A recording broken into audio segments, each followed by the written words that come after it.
Assalamualaikum and hi, welcome to Biru Berry. So hari ini anda bersama saya Arif Ayat selaku host anda dan kini anda berada dalam segmen Mind Zone. Mind Zone merupakan satu segmen bual bicara santai yang akan membincangkan mengenai topik-topik yang berkaitan dengan remaja, belia mampu mahasiswa bersama dengan panel jemputan. Dan topik kita pada hari ini ialah sexting, budaya lucah maya. Kalau nak tahu, kena tonton episod ni sehingga ke penghujung video. Dan istimewanya pada hari ini kita bersama sekali lagi dengan panel jemputan kita, iaitu Encik Muhammad Tahir Musa, Timbalan Pengarah Jabatan Pelibatan Komuniti, Bahagian Komunikasi Strategik dan Hubungan Industri Suruhanjaya Komunikasi dan Multimedia Malaysia. Assalamualaikum Encik Tahir. Waalaikumsalam. Sihat ya Saudara Arif? Sihat, Alhamdulillah. Encik Tahir apa khabar kat sana? Alhamdulillah sihat. Sebab sekarang ni Selangor kita dah PKPB. So sekarang ni di rumah lah.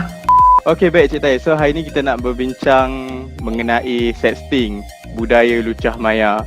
Dan kita tahu sebenarnya sexting ni bukan satu benda yang baru. Kan, mungkin istilah tu nampak macam moden, tapi benda ni dah jadi lama dah. Kan, terutamanya kat Malaysia, kalau kita dapat lihat kes-kes melibatkan selebriti pun ada juga kan, menerima pelbagai bentuk sexting. Tapi sebelum tu, sebagai pembuka topik kita pada hari ini, mungkin Encik Tahir boleh share dengan penonton apa itu sexting. Alright, okey. Terima kasih Saudara Arif. Terlebih dahulu saya ingin mengucapkan ribuan terima kasih lah di atas jemputan untuk kami berkongsi mengenai topik kita pada hari ini, iaitu sexting. Okey, sexting ni sebenarnya merupakan satu aktiviti yang melibatkan penghantaran dan penerimaan mesej secara teks, audio, video ataupun imej yang menggunakan peranti telekomunikasi melalui platform media sosial dan mengandungi kandungan yang berunsur lucah ataupun sumbang. Kalau kita secara generalnya, kalau kita boleh cakap ni, kalau kita menggunakan aplikasi media sosial untuk kita nak hantar tak kira lah imej ke video ke yang berunsur lucah atau sumbang, itu boleh dikira sebagai sexting. Bila Cik Tahir share benda tu, saya macam terfikir, sexting ni sebahagian daripada bully cyber ke atau sebaliknya? Okey, macam yang kita pernah share dekat sebelum ni kan, sexting ni pun sebenarnya adalah merupakan salah satu daripada pelakuan bully cyber. Sebab kalau tengok sebenarnya ada kebanyakan sexting ni adalah dia memberikan tekanan kepada penerima. Sebab tu kita sebut sexting, sebab dia juga merupakan pelakuan bully cyber. So betul lah kalau ikut kata Saudara Arif tu, sexting juga merupakan salah satu daripada pelakuan bully cyber. Baik, tadi Cik Tahir cakap pasal sexting, dia punya orang kata ciri-ciri dia tu kan. Jadi boleh tak Encik Tahir share kepada penonton-penonton contoh-contoh situasi sexting yang mungkin kita tak sedar bahawa kita sebenarnya berhadapan dengan situasi tu? Okey, kalau kita cerita pasal sexting ni Saudara Arif, sebenarnya dia boleh terbagi pada dua lah. Satu, perbuatan yang kita rasa sedar, kita berniat. Satu lagi yang kita tak sedar. Macam yang kalau berniat tu maksudnya semua orang boleh faham lah. So kita memang menghantar pelakuan tu secara memang kita dengan niat mungkin untuk dengan pelbagai sebab lah. Tapi kalau yang tidak sedar ni selalunya disebabkan oleh perkongsian ataupun yang mungkin berbentuk mungkin dalam bentuk jenaka. Kita tak sedar untuk nak beri jenaka ataupun kita nak membuat lawak kan. Tapi mungkin kita secara tak sedar ini melibatkan sexting sebab apa yang kita hantar tu mungkin adalah berunsur lucah ataupun sumbang.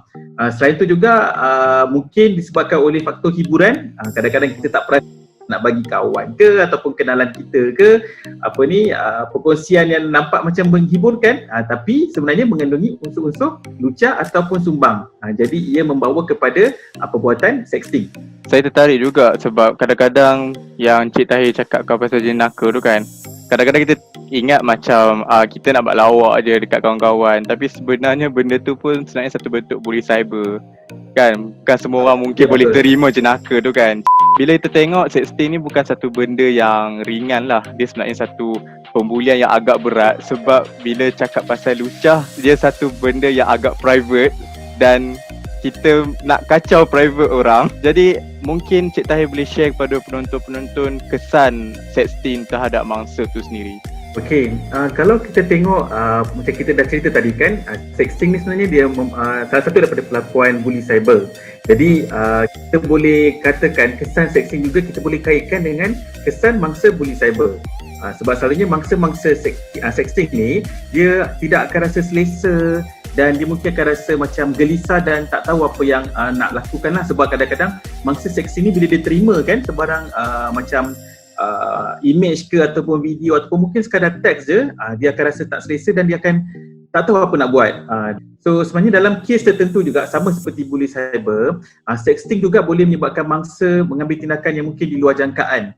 Sebab tu kita kalau kita nak buat sebarang penghantaran atau perkongsian tu, kita kena sentiasa berhati-hati supaya kita sebenarnya tak terlibat dalam pelakuan sexting ni. Dan sebenarnya memandangkan sexting ni juga adalah perbuatan daripada bully cyber dan dia juga adalah salah di sisi undang-undang.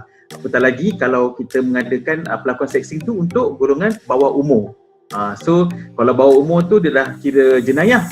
Jadi kita kena sentiasa berhati-hati dalam kita nak buat sebarang perkongsian atau kita nak hantar mesej di media sosial ataupun mana-mana medium elektronik. Baik Cik Tahir, so kita tahu sebenarnya sexting ni satu benda yang bukan benda yang baik, benda yang tak patut diamalkan, tak patut dibudayakan bila kita menggunakan social media. Tapi masih lagi wujud pelaku-pelaku ataupun insan-insan yang mengamalkan budaya sexting ni kepada orang-orang yang dia nak lah. Jadi buatkan saya tertanya-tanya, mengapa pelaku bertindak melakukan sexting terhadap individu yang lain? Sebab kita dapat lihat macam misalnya selebriti, kalau di kaca TV selalu tahu dia share berita-berita pasal dia sering mendapat kiriman daripada orang yang tak dikenali. Kenapa? Apa tujuan? Kenapa dia bertindak sedemikian? Kalau kita tengok perbuatan sexting ni, kalau kita boleh rangkumkan kenapa, ada banyak sebab lah. Mungkin sebab personal dan sebagainya, tapi apa yang saya boleh kongsikan salah satu ialah kerana kurang pendedahan terhadap amalan penggunaan internet yang baik. Seperti yang kita tahu, kita selalu bercerita tentang penggunaan internet yang baik. Macam mana kita nak gunakan internet secara berhemah, bertanggungjawab dan sebagainya. Jadi untuk mereka-mereka yang mungkin kurang pendedahan ni, dia terlibat dengan pelakuan sexting ni secara tidak langsung. Macam mungkin dia tak tahu pun sebenarnya bila menghantar bahan-bahan lucah tu satu kesalahan sebab dia kurang pendedahan. Dan selain itu juga sebenarnya ada juga orang-orang yang terlibat dalam pelakuan sexting ni, dia inginkan perhatian, attention seeker. Kalau tengok tadi mungkin saudara Arif ada cerita tadi kan, ada beberapa artis yang telah berkongsi tentang mereka sering menerima bahan-bahan lucah daripada peminat di media sosial dan sebagainya. Mungkin disebabkan oleh fan mereka ni ataupun peminat mereka ni inginkan perhatian. Selain daripada itu juga, sama seperti bully cyber juga, kadang-kadang pelaku ini ialah dia terpengaruh dengan galakan daripada media sosial. Dan akhir sekali saya rasa mungkin disebabkan oleh ketagihan internet ataupun ketagihan melayari bahan-bahan yang tidak berilmiah lah ataupun yang tidak baik untuk kita nak tengok di internet ni. So bila dia dah rasa ketagih, dia mula nak membuatkan perbuatan tu di luar kawalan mereka. So ini saya rasa antara kenapa sebab-sebab pelaku melakukan sexting terhadap mangsa. Betul, sebab kita dapat lihat sekarang ni manusia seolah-olah macam berlumba-lumba siapa akan menjadi popular, siapa yang akan diviralkan. Jadi mungkin mereka beranggapan bahawa tindakan yang sedemikian yang mereka menganggap mungkin wajar untuk dilakukan, tapi sebenarnya bukanlah satu budaya yang patut diamalkan oleh pengguna media sosial ni. Dan selain tu macam Cik Tahir cakap tadi, sebenarnya dia mengganggu jugalah keamanan ataupun keselesaan pengguna media sosial tu kan. Baik, tadi Cik Tahir ada cakap highlight pasal mangsa tu kan. Jadi sekiranya mangsa berhadapan dengan sexting, jadi apakah tindakan yang boleh diambil oleh mangsa tersebut? Sekiranya kita sedar kita menjadi mangsa sexting ni, perkara pertama yang patut kita buat ialah kita kena abaikan, dan kalau boleh jangan terus balas mesej daripada pemangsa. Sebab kadang-kadang bila kita balas tu, dia membuka ruang lah kepada lebih banyak lagi pelakon-pelakon sexting daripada mangsa tersebut. Dan sekiranya kita rasa akaun kita ni telah digodam dan sebagainya, kalau boleh kita kena padam atau hentikan penggunaan akaun ataupun profil laman sosial yang mungkin berpotensi untuk mengundang lebih banyak sexting daripada ramai orang. Alright.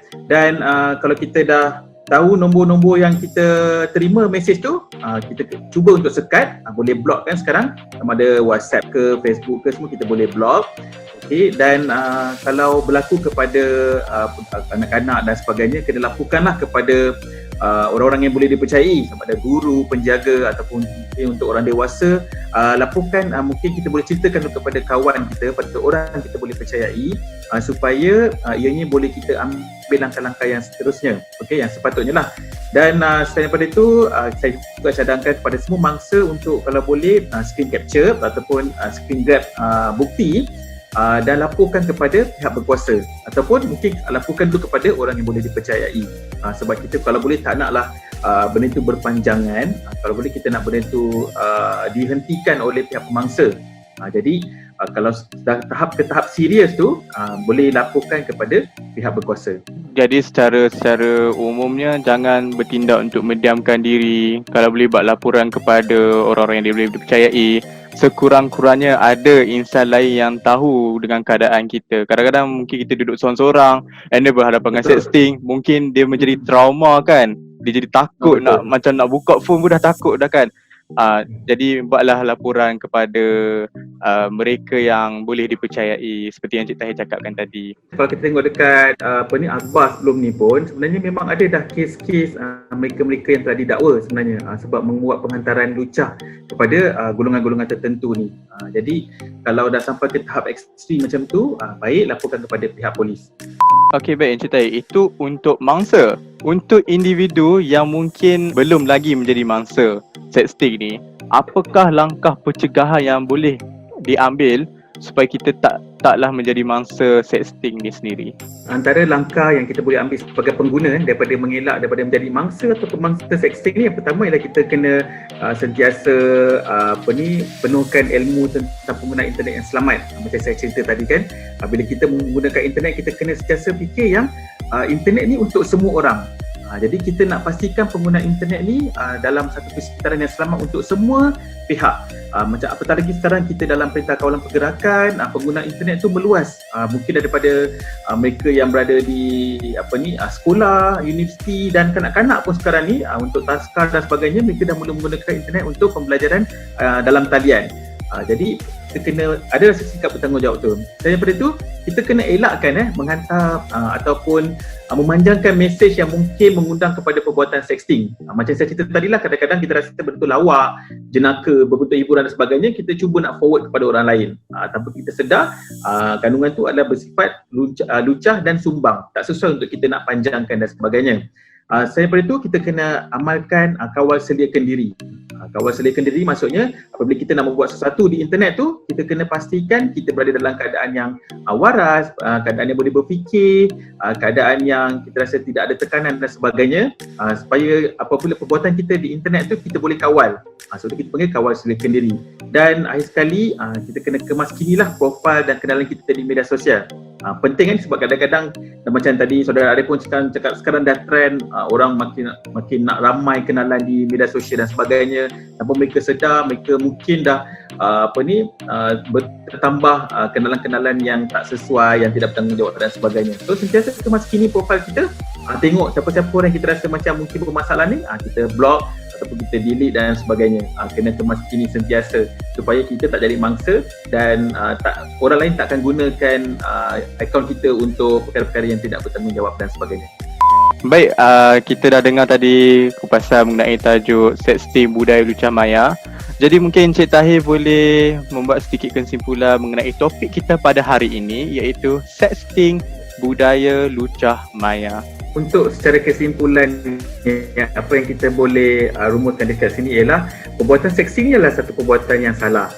Kalau boleh, bila kita dah tahu benda itu salah, kita jangan buatlah, sebab dia boleh mengundang ancaman bukan kepada diri kita sendiri, pada mangsa itu sendiri, dan mungkin dia boleh menyebabkan ancaman kepada keluarga ataupun rakan-rakan mangsa itu sendiri. Sebab selalunya kalau kita menjadi mangsa buli cyber ni, kita akan rasa gelisah, murung dan sebagainya, dan kadang-kadang kita akan lebih rasa marah, tekanan tu kan, secara tak langsung mangsa sexting ni, dia mungkin akan menjadi orang yang marah-marah kepada kawan-kawan kan, kepada keluarga dan sebagainya. Bila kawan-kawan tanya kenapa dan sebagainya, dia akan berdiam diri dan sebagainya. Dan seandainya pada mereka-mereka yang mungkin sebelum ini pernah terlibat dalam perbuatan sexting secara tidak langsung, seperti pernah menghantar perkongsian berunsur lucah dan sumbang, kalau boleh kena padamkan, delete.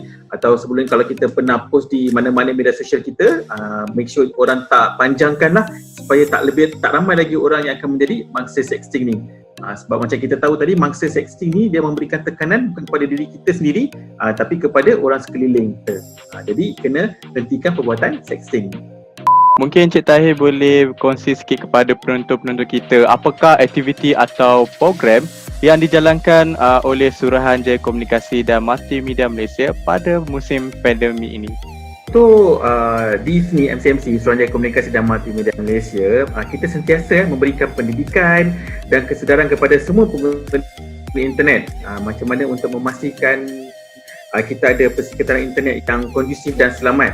Dan MCMC melalui inisiatif Klik dengan Bijak ataupun KDB, kita telah mengadakan pelbagai aktiviti dalam melahirkan pengguna internet yang bijak dan bermatlamatkan keselamatan, kewaspadaan dan tanggungjawab. Bila ramai orang ada rasa tanggungjawab ketika melayari internet, sebenarnya kita boleh kurangkan risiko-risiko atas talian seperti buli cyber, jenayah cyber, pengetunan kanak-kanak dan sebagainya. Dan meskipun kita sekarang ni terbatas dalam melaksanakan aktiviti advokasi di lapangan disebabkan oleh COVID-19 ni, tapi MCMC terus melaksanakan program yang bersesuaian untuk kita adakan di atas talian, di dalam talian. Antaranya program Bicara Klik dengan Bijak. Program Bicara Klik dengan Bijak ni kita jalankan melalui Facebook Klik dengan Bijak, dan program ini kita mengupas topik-topik di bawah modul Klik dengan Bijak seperti buli cyber, jenayah cyber, pengetunan kanak-kanak dan kawal selakan diri. Dan kita adakan program bicara ni berlangsung selama 1 jam di Facebook Klik dengan Bijak, di mana penonton boleh bertanyakan soalan yang boleh dijawab oleh panel-panel jemputan pada waktu itu. Panel jemputan merupakan pegawai-pegawai advokasi kita daripada pejabat-pejabat negeri MCMC. Selain itu juga MCMC juga sedang menjalankan inisiatif Malaysia ICT Volunteers, iaitu program kesukarelawan bersama komuniti yang kita berikan pendedahan tentang keselamatan internet, terutama kebebasan bersuara bukan kebebasan berbohong.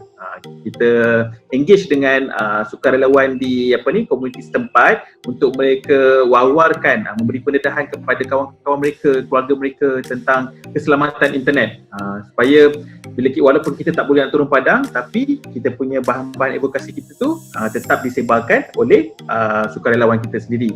Dan kita juga sentiasa menghibahkan atau memuat naik bahan advokasi di platform Klik dengan Bijak dan juga Malaysia ICT Volunteers. Lepas ni bolehlah ramai-ramai follow Facebook Klik dengan Bijak, Instagram dan juga YouTube, ataupun Facebook Malaysia ICT Volunteers, Instagram dan juga YouTube juga. Kepada penonton-penonton yang berminat untuk mengetahui lebih lanjut apa aktiviti-aktiviti yang dijalankan oleh Suruhanjaya Komunikasi dan Multimedia Malaysia, anda boleh tengok di description di bawah. Kami akan tinggalkan detail-detail yang berkaitan. Terima kasih diucapkan kepada Encik Muhammad Tahir Musa, Timbalan Pengarah Jabatan Perlibatan Komuniti, Bahagian Komunikasi Strategik dan Hubungan Industri, Suruhanjaya Komunikasi dan Multimedia Malaysia, kerana bersama-sama untuk berbincang mengenai topik sexting, budaya lucah maya. Terima kasih sekali lagi Encik Tahir. Sama-sama, terima kasih kembali kepada Saudara Arif di atas jemputan ini. Baik, dan kepada penonton-penonton saya ucapkan terima kasih kerana telah menonton sehingga ke penghujung episod. Jangan lupa untuk follow, like dan subscribe Biruberi Studio. Jangan lupa juga untuk follow MCMC di social media. Saya Arif Ayat, jumpa anda di lain episod. Assalamualaikum dan bye-bye.